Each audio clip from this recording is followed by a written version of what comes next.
Sara Goodman Confino is the author of She's Up to No Good. This is her second book. She also teaches high school and lives right here in Montgomery County. Sara Adler is the debut author of Mrs. Nash's Ashes, which doesn't come out until Tuesday, so you're getting a little bit of a preview. She also lives right here in Maryland. Both of these books are being presented on today are not only great feel-good stories full of secrets and loves lost and found, they also succeed in doing the impossible, making traveling on I-95 seem downright romantic. We also have Christina Wright on hand to moderate the conversation. Please help me welcome these authors in conversation right now. Thank you.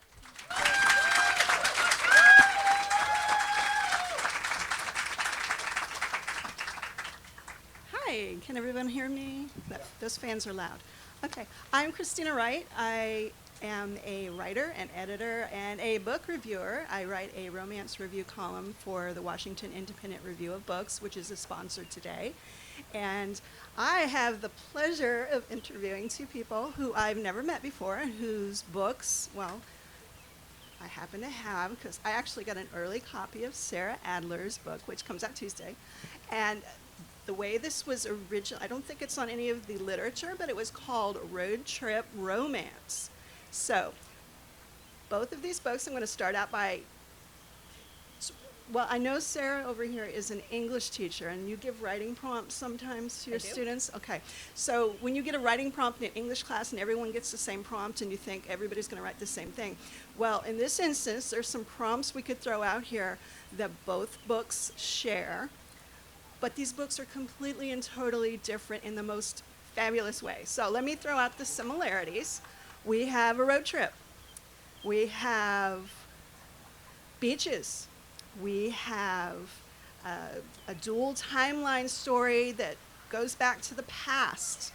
We have romance. We have two heroines who have lost relationships in their lives recently.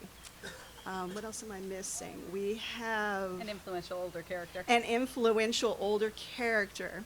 So, those are the similarities. Now, can you guys talk to me about, well, first of all, I'm curious about whether you would categorize your books as romance or women's fiction, or I think rom-com has been thrown around for both of them, but they're totally different books. So would you talk to me about how you see your book, where you see it, and who were your influences when you were writing your books with regard to, did you see it in the romance category? Did you see it as there's a lot of historical fiction in one of them. Both of them have a lot of flashback type things.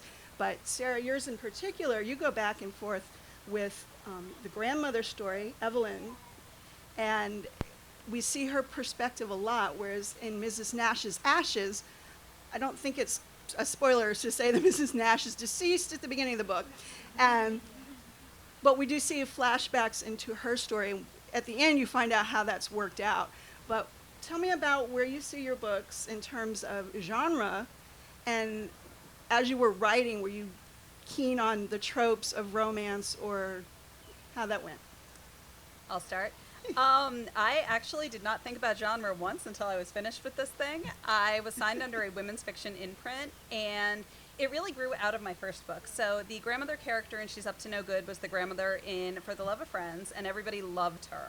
And I remember thinking, I'd like to see more of her story, and she was loosely inspired by my own grandmother, who a few years ago was going to drive to her hometown in Gloucester, and I remember thinking, I had a newborn at the time, my 6-year-old right here was little, and I remember thinking, where would I have to be in my life to drop everything and just drive her up there? And I was not at that place right then, but that is really where the story came from. With the historical fiction aspect, it's funny, I never thought I was going to be a historical fiction writer, which I, with my next two now, am apparently.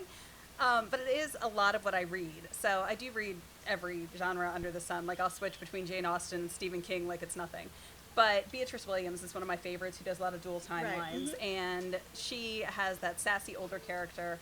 And I love that when you're reading her books in particular, the older timelines don't feel stodgy and stuck up, and like they've got characters who are very real, they're very alive, and I wanted to do something like that as well. So that's how I got here, kind of. Your dedication is to your grandmother, yes? It is, and it was very fun to give that to her. She's I was 96 going to now say, and alive and she kicking. probably loved, is Evelyn's character kind of, are there some Inspired, overlaps? but not Inspired? based on. Okay. So I will say the scene where she steals all the sweetened loaf from the rest stop happened. We drove my grandmother to Philadelphia to see my uncle, and I lost her at the rest stop, and I look over and she's sweeping them into her purse, and I'm like, why? I will buy you some. Stop And it. the very next stop, and Jenna says, don't do it again, and she's like, no, honey, I'm taking the Splenda or something. It's like, how about you, Sarah? You want to talk about genre and tropes and where you found yourself? Were you deliberately shooting for romance? Yeah, I'm a big romance person. I'm a big romance reader. My first manuscript when I first started writing was kind of more women's fiction, and it wasn't good. And I think the reason was because I hadn't realized I was trying to write romance yet. So by the time I got to the third manuscript, I was like, okay, this is a romance. It's a romantic comedy. It's going to be funny. It's going to have a happily ever after. It's going to kind of tie into all the expected tropes, but also maybe do my own spin on them. So as far as that, I always knew it was going to be a romance. It is a romance. I promise it's happy at the end. It is wonderfully romantic. And as far as the historical components, I actually have a master's in history that I never got to use for anything. So it's kind of like my research skills could be put to use here. And it was a completely different area of study than I used to do, but that made it more fun to get to look up really weird things. Like I found like a World War I era pigeoneering manual that I got to use a lot. And I want to ask about the pigeoneering. I just realized that there wasn't a description of the books read, so I want to read these really quick. So you can see what I mean about the overlap and the similarities, but completely different stories and how they unravel. All right, so she's up to no good. For two women, generations apart, going home will change their lives in this funny, poignant, and life-affirming novel about family, secrets, and broken hearts by the author of For the Love of Friends. 4 years into her marriage, Jenna is blindsided when her husband asks for a divorce. With time on her hands and her life in flux, she agrees to accompany her eccentric grandmother, Evelyn, on a road trip to the seaside Massachusetts town where much of their family history was shaped. When they hit the road, Evelyn spins the tale of a star-crossed teenage romance that captured her heart more than 70 years ago and changed the course of her life. She insists the return to her hometown isn't about that at all, no matter how much she talks about Tony, her unforgettable and forbidden first love. Upon arrival, Jenna meets Tony's attentive great-nephew, Joe. The new friendship and fresh ocean air give her the confidence and distance she needs to begin putting the pain of a broken marriage behind her. As the secrets and truths of Evelyn's past unfold, Jenna discovers a new side of her grandmother and of herself that she never knew existed, and learns that the possibilities for healing can come at the most unexpected times in a woman's life. And I just want to point out that she has over 10,000 five-star ratings on Goodreads right now for She's Up to No Good, which is very impressive. And then we have Mrs. Nash's Ashes. And it is a starry-eyed, romantic, cynical writer and the ashes of an elderly woman take a road trip.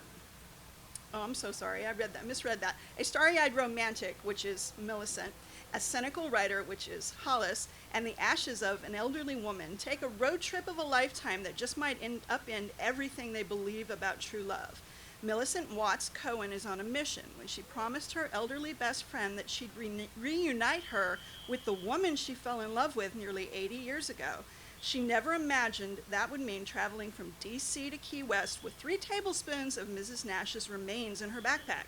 But Millie's determined to give her friend a symbolic happily ever after before it's really too late, and hopefully reassure herself of love's lasting power in the process. She just didn't expect to have a travel companion. After a computer glitch grounds flights, Millie is forced to catch a ride with Hollis Hollenbeck, an also stranded acquaintance from her ex's MFA program. Hollis certainly doesn't believe in happily ever after, symbolic or otherwise, and makes it quite clear that he can't fathom Millie's plan ending well for anyone.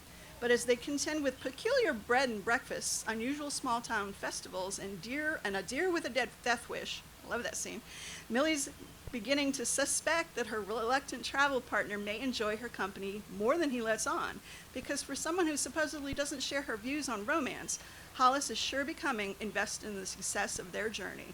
And the closer they get to their destination, the more Millie has to admit that maybe this trip isn't just about Mrs. Nash's love story at all. Maybe it's about her own. Okay, so totally different stories there. And the book hasn't come out yet. It will be out on Tuesday, so there's not a lot on Goodreads, but I did want to read your very first review. Oh. And it's also from your husband, Houston. Yeah. Is Houston here? No, he's home not with my here. daughter today. I won't embarrass him then. So her very first review, and I think we get the sense of how romantic her book is. It says, I'm likely biased since my wife wrote this and I've read it at least half a dozen times from its original inception to now, but I absolutely adore this book. I hope you all will as well. And if that is not, romance goals, I don't know what is. Excellent. All right. So talk to me about the dual timeline aspect. Did you go into the book knowing that there was going to be, a past and a present back and forth? And I feel like with your next book that is coming out is a historical fiction, that you probably had that very clearly in mind. But Sarah, I'll start with you, because I don't want to say you've sprinkled Mrs. Nash throughout. Yes, I do. I want to say that. She sprinkles Mrs. Nash throughout the book. We get little scenes, little snippets, and both of these stories, the historical element is set in 1940s, right? 40s, Yeah, it goes 50s, into the yeah. 50s. Yours starts with 1950. So there's a lot of overlap. And both of the relationships in the past timeline are taboo for different reasons. With Evelyn's story, she is Jewish, and the boy she falls in love with, Tony, is Portuguese, and maybe you can speak to why that was particularly taboo for that era.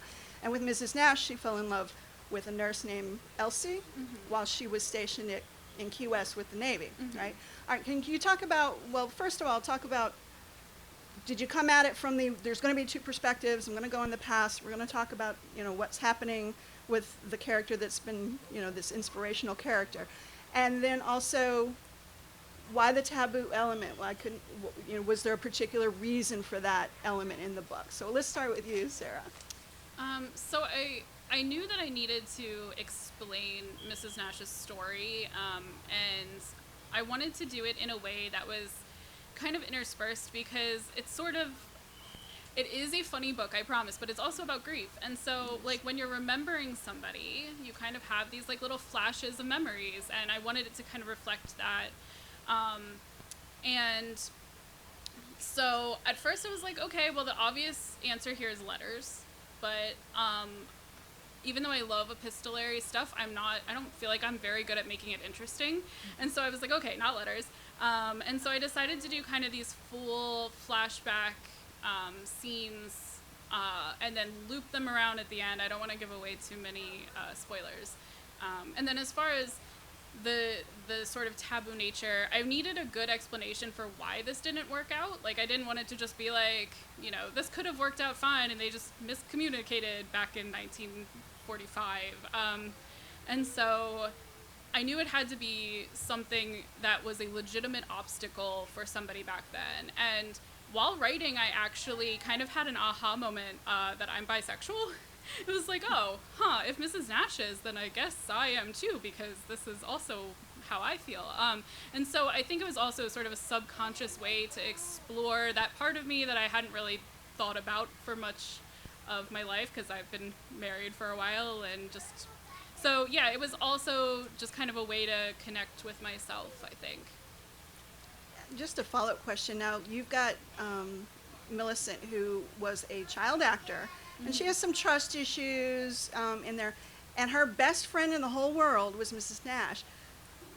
How did that relationship gel for you when you were thinking, I'm going to put this, she's 30... 29, almost 30, right. She says a few times. Yeah. And the very elderly, but also very cool Mrs. Nash. How did that come about in terms of, let's put this, these are best friends, and they actually became roommates after her relationship ends? I mean, growing up, I was around much older people a lot. My parents' friends were almost always much older people for some reason, elderly neighbors.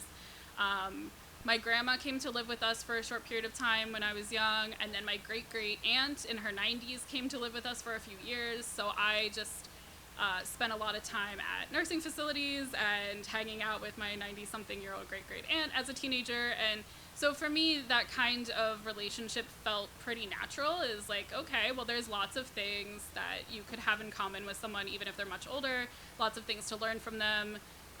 And so I think it was a way to sort of honor all those relationships I've had in my life with much older people by making a very cool old lady. And she is very cool, and it reads very natural. Like you kind of see that it feels like it's based on a real relationship, so it's wonderful. All right, Sarah, let's talk about your story. Now, your historical aspect, the second timeline, has a lot of characters. I was making a list at one point because we have siblings, and it's Evelyn and her five siblings? Six, actually, siblings, and the nieces and the nephews, and there's this whole great big wonderful family. You obviously came at it from the perspective that this is how this was going to start, and it almost feels like that story may be at the forefront because it really lays the groundwork for Jenna's entire life going forward, and because if Evelyn had gotten her true love story, Jenna wouldn't even be around. So can you talk to me about how you did you actually come at it first with I'll do a historical and you added the contemporary timeline, or how did you come about it? Actually, I always knew that I wanted to show the grandmother's story in her own time. I think there's a big difference between hearing about something and actually experiencing it. And I grew up hearing my own grandmother's stories about her crazy childhood in Gloucester. And while I love those stories, and I think that her storytelling really shaped mine in a lot of ways, I think that it's really easy to dismiss some of that as being like, oh, okay, that's how you remember it. That's not really how it happened. And I love the idea of really being able to show that this character wasn't just acting how she is because she's older. She's always been like this. Like, we don't change that much as we age. Right. Like, we might get a little bit less filtered, but that doesn't mean that we're different people. And I think a lot of people don't see that. And I like the idea of telling that story and really letting it come alive that way. I do come from a large family like that. And I think that it really helps show the era in a lot of ways. Like, people don't usually have as many kids nowadays. Some do, but not as frequently. And those families, those close-knit ties really help form who you are in a lot of ways. And I think our history helps form who we are in a lot of ways. So learning those backstories, I like the idea of Jenna figuring out who she is through her own past. And I had a lot of fun with that. And I can tell by the way you bring a lot of humor. I mean, there's a lot of, in both books, and this is so brilliantly done, beyond the romance, beyond the dual timeline, is the dealing with real life issues. And for those of you who haven't picked up a romance novel, I'm assuming everybody here is a romance fan, but if you haven't read a romance novel in the last 20 years, romance used to be, that's the relationship, boom, and it works out and it's happy and great, classic.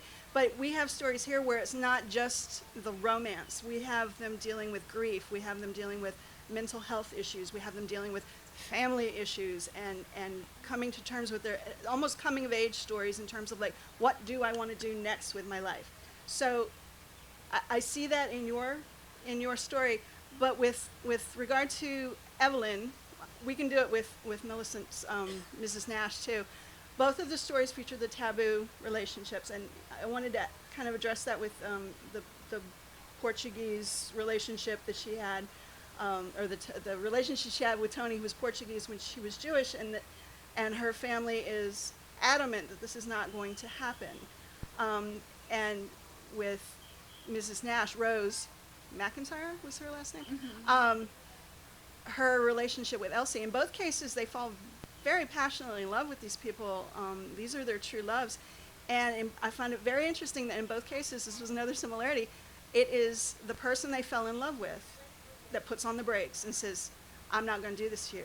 And to me, that represents so much of that that really unconditional love. So was that something that you thought about? Was it was a very it wasn't like extenuating circumstances where something, there wasn't a death, they didn't lose their partner to, you know, a tragedy. How did you go about creating these characters who, in your case with, you know, Tony, he's a minor character, but he's such a pivotal role. And in your case, you have, you know, Elsie. Again, we don't get as much of them as we get everybody else. So how do you go about creating a character who's going to turn the whole plot and do it in such a brief amount of time? Well, I think in my case, I really started thinking about, well, I'll back up. My grandmother did tell me years and years and years ago that she had a boyfriend when she went off to college who wasn't Jewish, and her brother paraded out every Jewish guy he could find within like the state of Massachusetts to discourage that situation. And I'm actually doing the Jewish Book Council this week too, so I'm going to be talking about this in my speech for that. I don't want to totally plagiarize myself here, but so I think I think every person in a Jewish family grew up at some point or another having some older relative telling them, you got to marry someone Jewish. So my mother, sitting right there, did say that I'm not trashing you, it's okay. She actually said that I did not have to, but that it would be easier culturally. And as I got older, I did understand. So despite the last name Confino, my husband over there is actually Jewish, just Sephardic, so he's waving. But I think that in the earlier generations, it really was much more of a taboo. And so like my brother's wife isn't Jewish, and nobody really batted an eye at that. She's great. But my uncle, for example, my mother once said that when he met his wife, he took a really long time about proposing, and she finally said, if this is the girl for you, what are you waiting on? Do it. And they're totally happy.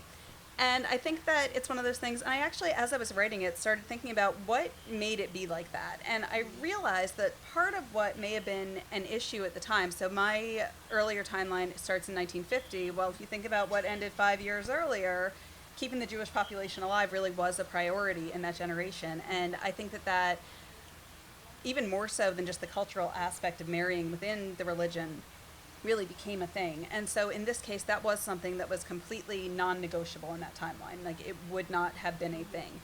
And so being able to know that it was doomed from the start, but throwing a little bit of hope in there toward the end as well. And I liked the concept of being able to love two completely different people in two completely different ways, because the fact that Evelyn is so in love with Tony, who she can't marry, does not take away from how much she eventually does fall in love with Jenna's grandfather. And I really liked that concept. My husband's over there, I can say this. I don't think I'm one of those people who's like, there's one person out there for you. And I like the idea of being able to show that you can grow, you can change, you can have different relationships throughout your life. If your first love doesn't work out, it's not game over. Mm-hmm. Okay.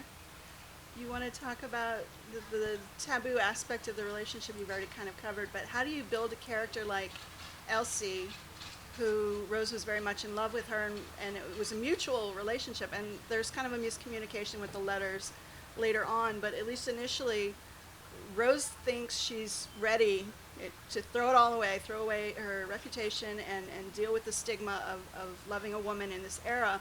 But Elsie's the one that says, I love you, but no, and I won't do that to you. So how do you go about creating a character like that and being able to really give her the impetus to change the whole course of Rose's life? And though we don't see Rose alive over the course of the story, she very much comes alive through the stories that Millicent tells, and then in the flashbacks with her. So how did that come about for you in terms of like, well, here's this character, and we're gonna just have her say no? How do you do that? I want to know how you do that. How do you say no to the one you love?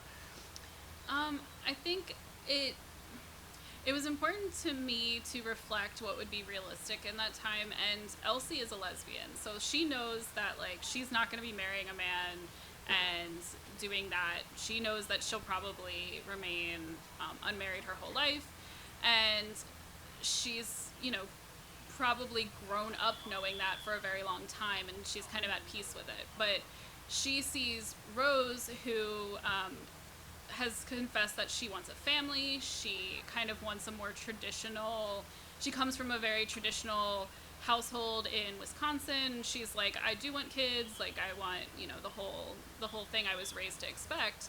And while Rose is willing to kind of figure out a way to make that happen with Elsie, Elsie knows that they're not really compatible. even beyond the taboo, Elsie is very career driven. She wants to be a surgeon in a time where that's very hard to do as a woman, and she's not interested in having kids. And so she also kind of sees that they're just kind of wanting different things out of life, and she doesn't want Rose to be unhappy and living a hard life when she could have the one that she grew up wanting with the boy back home that she's still in touch with. And like Sara said, I like the idea of showing that you can love different people, and you might love them in slightly different ways, but you can still be happy. I fully believe that both Rose and Elsie wind up having happy lives, even though they're not together. And so I kind of wanted to explore that a little bit more, and also just show that like happily ever after can be with somebody else, which is a little bit taboo within the romance genre, I think, but it's not the primary story, and so I think readers will still be pretty happy. But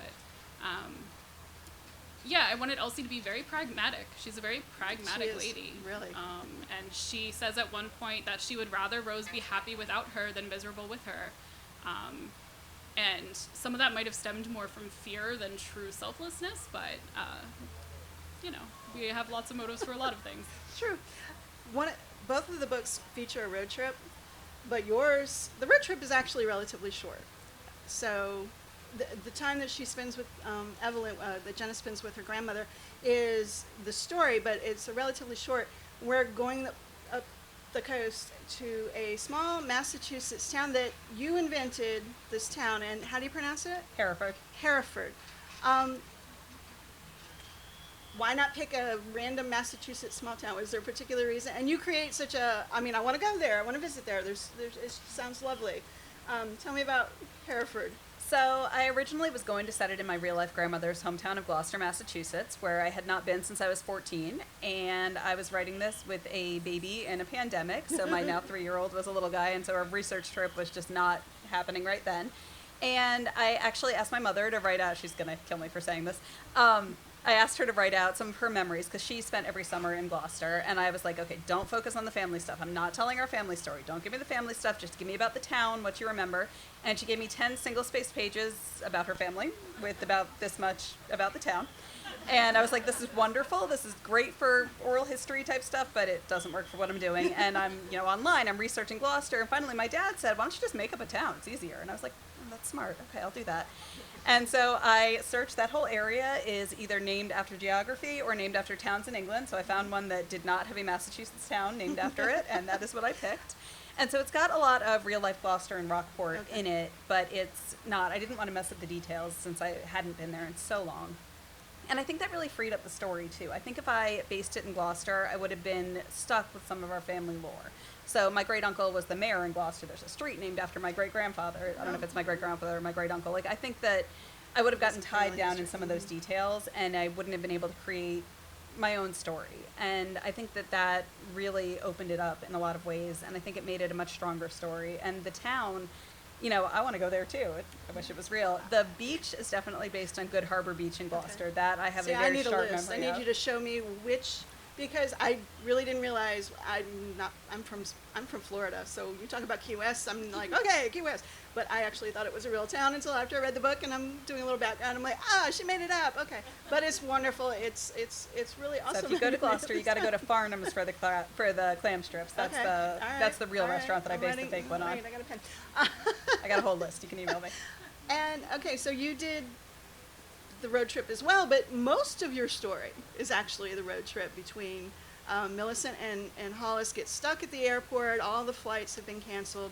They need to get to Key West, and it's, I think, Memorial Day weekend? Mm-hmm. So it's Memorial Day weekend. Nobody is, flying anywhere, and every rental car is gone. So they it's that forced proximity romance trope that I love, but they have to get down to Key West, and it's a long drive because they're starting in D.C. So D.C. to Key West I've done that trip. But they make a lot of stops, and a lot of things happen, and we get there's only one bedroom, and we get the random junk food road stop trips. Did they stop at south of the border? Something like? No, they don't. They don't. the Mexican Italian They place. stop, There's at a, something- they stop at a Mexican Italian fusion restaurant. Okay, right. Yes, I Jose can't remember the name of it, Napoleone's, and it yeah. was wonderful. So, but when they get to Key West and the story unfolds, and we find out what happened with Mrs. Nash and Elsie and all of that. But there's this interesting tidbit about Mrs. Nash, and you've got her. She was a pigeoneer. Tell us what a pigeoneer is. A pigeoneer is somebody in the military who trained pigeons to deliver messages. It used to be like a thing that men did, and then in World War II, when women were allowed to join, it became a thing that the Waves did. The women accepted for volunteer emergency service, and so I thought it would be really fun to just have her be a pigeoneer. She grew up in a rural area, so maybe she's not freaked out by birds, and so she arrives and they're like, yeah, clean this up, like clean up the mess. And so for a while she's really bummed about it because she's like, I thought I was training birds and I'm just cleaning up their loft. But I found a really cool manual that talked about how to take care of them and how to train them and what the standards were for how fast they needed to fly. And what was their purpose? What So did they actually do? I know there's some notes being passed, but what were they doing in the? I'd never heard of this role before, so I was fascinated. In the military, they did use them to deliver messages. It sometimes worked out really well, sometimes not, but it was just kind of a backup. It was like early texting. Like, you could just like let somebody know, like enemies are coming. But I actually have a part where Rose trains a pigeon who's kind of a like dropout. Like he's a bad pigeon at like he's a good pigeon. He's a bad messenger. He's a great pigeon. So she kind of steals him from the loft and trains him herself to deliver messages to the beach where she usually meets Elsie, so that she can send messages to this woman that at that point she's like, oh yeah, we're totally just friends. But yeah, so they were used as little message deliverers. Like they had like little canisters that they would attach to their legs and put the message inside. And I'd heard of the carrier pigeons. I didn't realize they were actually used, I guess, during the work. I learned something. So, lovely tidbit. But during your road trip, did you make up the place? Okay, they stop in a town, and there's a broccoli festival. And they need a, what do you call it? What does she end up being?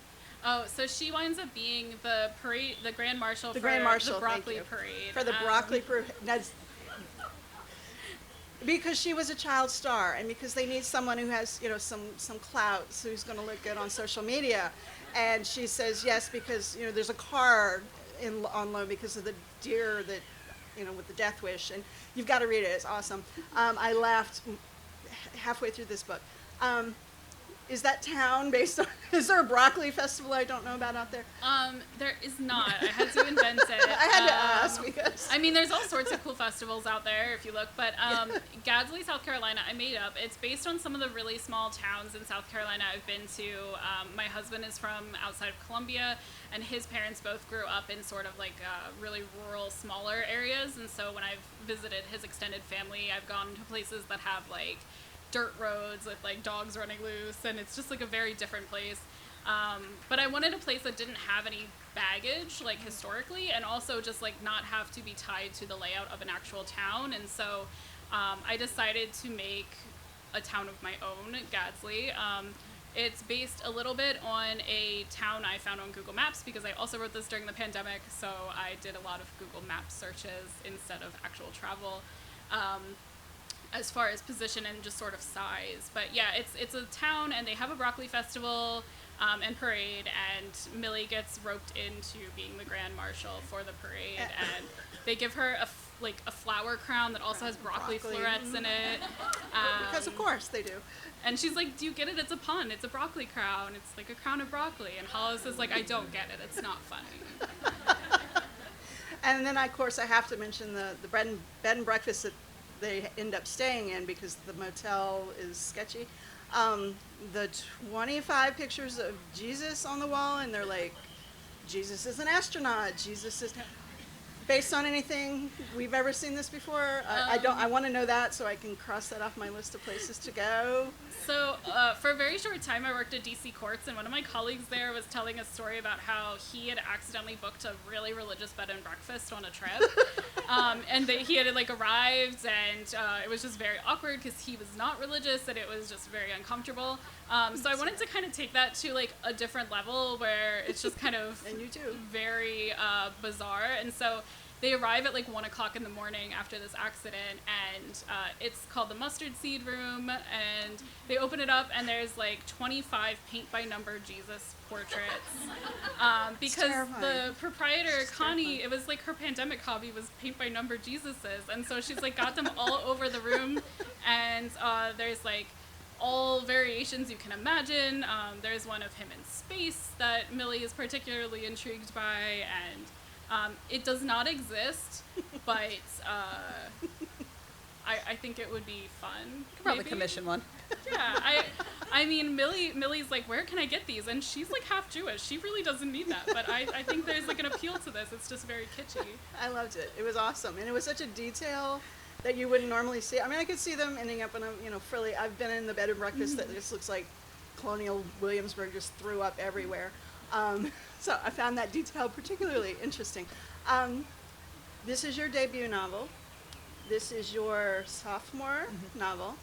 As the more experienced writer here, advice to Sarah for her first book release. I mean, mine released like fairly earlier, like much earlier on in the pandemic, so I didn't get to do any of these events or anything. I would definitely say have fun with it, which isn't much of advice. That's terrible.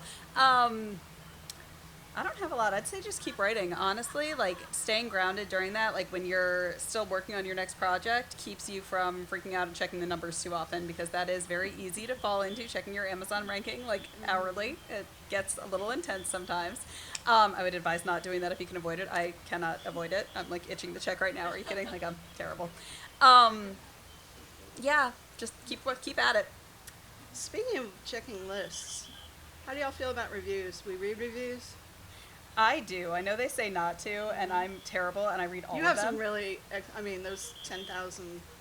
I five-star check them every ratings are morning, awesome. which is probably ridiculous. I've gotten some awesome ones. I've gotten some pretty funny ones as well. There was one that I think meant to say, "I love your books," and they put B instead of the last geez. K, and Yeah, it was, well. that was worth. I kind of want to Sure. print that out and frame that on my wall. That was amazing. Positive reinforcement, wherever. Right? I was like, wherever it I know comes, what you however. meant, but Yeah. I'll take both. Sure, Okay. of course. How about you, Sarah? Yeah, you got, they're starting to come in a little bit. You're seeing some really good press. You've had some publications that are. I was really bad about it at first because there were so few of them. It was very easy to keep track. And it was also just like, yay, people are reading. This is so exciting. And then for a while it got like out of hand a little bit and I lost track, which was wonderful because then I stopped looking. And then recently my new obsession is on Goodreads. It shows me how many people I've marked to read. And for some reason there was like suddenly a 1,000 person jump in one day. And so now I'm like weirdly obsessed with just seeing how much it goes up between like when I refresh, which is not a healthy thing to do. And it's a little bit weird, but that has made it too easy also to see when there is a new review and if it seems to be positive or negative based on averages. And I tend to click either way because I like... So I am in the process of again weaning myself off of looking at reviews because they're not for me. They're not my business. And I don't think need to see that's. that. I mean, it's good to know what your ability, to handle these things are. I tend to be like, don't read it unless it's good. Let somebody else filter them for you. Be like, here's the good ones. Yeah, my wonderful husband has appointed himself my informal publicity person, and part of his unofficial job is to check my reviews and send me any that are really, really wonderful or really, really bad, but in a funny way. And so occasionally he will just text me like a 5-star review or a like really mean but It's kind like of a funny boost, right? review, and it's fine. So I will leave it up to him from now on because yeah, I need to stop that before pub day for sure. My favorite are the ones that are like, I love this book. This is my favorite book of all time. 3 stars. Yes, they're very What- funny. Was it a misclick? right? I had one that was 2 Yeah. stars with that, and I'm like, this is your favorite book of all time? You gave it 2 stars? Okay. Imagine what all the other ones. Yeah, they're tough. Some of those reviewers are tough Like cookies. They're like 2.27. Like, they're like best thing I've read all year. 3 stars. yes. Well, I will give you an endorsement. Emily Henry, is anybody like Emily Henry? Emily Henry vibe, Grumpy Sunshine, love story. Just, I loved it. It was awesome. Thank you. Sarah, now you said your first book came out at the beginning of the pandemic, or It was 2021. 2021. Okay, so we're into the second. What did you learn between the first book and the second book? I learned a whole lot about plotting, actually. That is probably the biggest change that I made. They say you're either a plotter or a pantser, and like as in fly by the seat of your pants, and I was always very much a pantser. I knew the ending, but didn't know how I was going to get there. And because I had to turn in a full outline, I got a 2-book deal and had to turn in a full outline before I even wrote She's Up to No Good. I had to figure out the whole story ahead of time, which was very new for me. And I read a couple of different books on plotting, and then I actually, because it was the dual timeline and I had to make sure everything lined up, my husband walked in one night, and I'm literally like drawing on a chalkboard in my office, and I've got sticky notes and I'm drawing lines in between. It looked like the scene out of A Beautiful Mind, and he was like, "Are you okay? Should I go get some help or something?" And the sticky notes eventually fell down, and I cried and had to do it all on index cards then that I was flipping through, because I lost all of that hard conspiracy theory work. But the plotting aspect, really getting that under control, I think made me a much stronger writer. So having that outline done, knowing all the steps of it, and that is something that I never thought I was going to be doing. That was not my jam, and now it totally is. I'm like, okay, I've got to fill in this plot point and this plot point, and it really does make tighter, stronger books. Okay. Real quick, tell me about your first book. Was it contemporary, historical? That one is another dual contemporary. timeline? Okay, It is contemporary. a 32-year-old who's single, who is in 5 weddings in the same summer. And she starts a blog to deal with the craziness, which ends about how you would expect it to. And there is an off-limits groomsman. And it's really funny. So my best friend is sitting right over here, and she was a little bit of a bridezilla. Love you, love you. Her ringtone might have been the Darth Vader theme music for a while during her wedding. It's fine, it's fine. But, so that wasn't the only one that I was in, but there was some inspiration from some things in that, and it was really funny because she read it before it got published, but then when she was listening to it after it came out, she kept texting me and being like, "Oh God, I did that to you, didn't I?" And there were a few things that I tweaked from real life. Okay. But it's very fun and it's funny. It's good to have that support. I think we're getting close. Are we ready for questions? Okay. Can we take some questions from the audience? And because this is being recorded, we're going to repeat it up here. So speak loud over the fans. We have some questions. Right there, second row. So I'm also, this is my question for Sarah. I'm also a teacher in Montgomery County, assistant reader. That's where my kids are going to go. Yes, and I'm also an author, and so I was wondering how you balance the rigors of teaching and your writing. Do you write most in the summer? Do you catch little snippets here and there? Do you try to write every day? Like, how work author balance?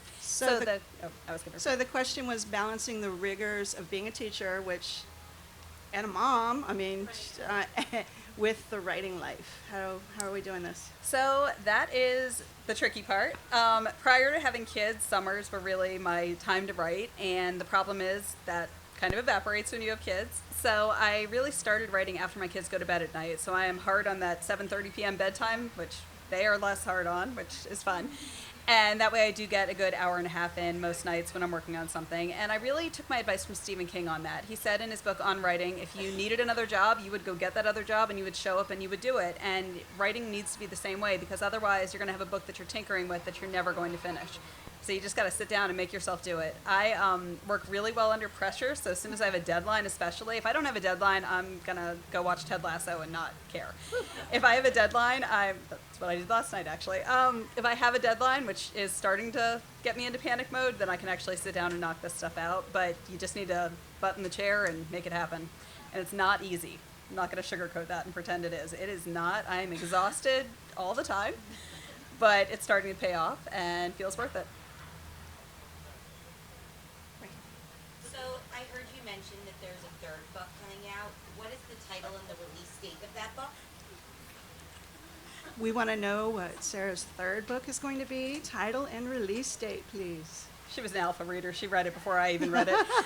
It's called Don't. No, I was going to ask. It's called Don't Forget to Write. It comes out September 1st, and you are going to think that I totally copied you because there is a small plot point about Key West and an urn. believe it or not. Which, like, I saw yours and I was like, wait, are we the same person? We're both Sarahs? Hang on. It's funny how that happens, though. I mean, you'll see similar books come out, not similar books, similar plot points in multiple books around the It's a same small era. one, It's but I just- was like, that's a weird It's- coincidence. Well, funny. despite the cover, there's actually no urn in Mrs. Nash's ashes. That was the artistic license from Berkeley. So, yeah, we have it it's on the not cover. even I promise it's been written, the it's cover. done, it's already. fine. Who else? Oh, we know you have questions. Come.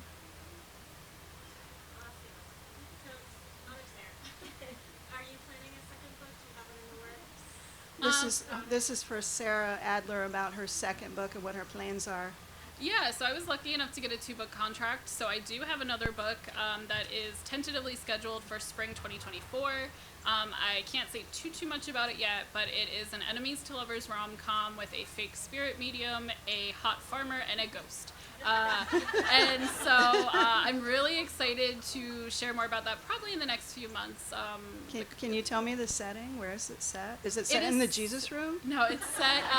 It is set on a fictional Maryland goat farm, primarily. A little bit in D.C., but mostly a fictional Maryland goat farm. Goat so farm. You got me a goat farm. a lot of the rolling hills of like the Montgomery and Frederick County area.